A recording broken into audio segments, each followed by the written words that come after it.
నమస్తే, welcome to Volga news. నేను భానుశ్రీ. ఆంధ్రప్రదేశ్ హైకోర్టులో మాజీ మంత్రి పేర్ని నానికి భారీ ఊరట కలిగిందనే తెలుస్తోంది. ఏదైతే ప్రస్తుతం తను A6 నిందితుడిగా అయితే ఉన్నారు.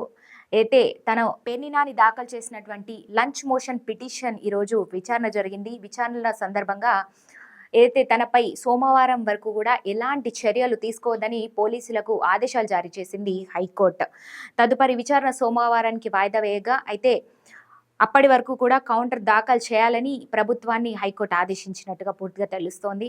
ఏదైతే పేర్ని నాని కుటుంబానికి కూడా భారీ ఊరట దక్కిందనే తెలుస్తోంది. ఏదైతే తన సతీమణి పేర్ని జయసుధకి A1గా ఉండగా ప్రస్తుతం తను ఈరోజు A6 నిందితుడిగా అయితే ఉన్నట్టుగా పూర్తిగా తెలుస్తోంది. దీనికి సంబంధించినటువంటి తదుపరి విచారణ సోమవారానికి వాయిదా వేయగా అప్పటి వరకు కూడా పేర్ని నానిపై ఎలాంటి చర్యలు తీసుకోవద్దంటూ కూడా ఆదేశాలు జారీ చేసినట్టుగా తెలుస్తోంది. మరి చూడాలి అప్పటి వరకు ఏం జరగబోతోంది, ఏంటి దీంట్లో ఏమేమి అంటే ఒక కొలిక్కి రానున్నాయి అన్నట్టుగా కూడా పూర్తిగా తెలుసుకోవాల్సినటువంటి అవసరం ఉంది.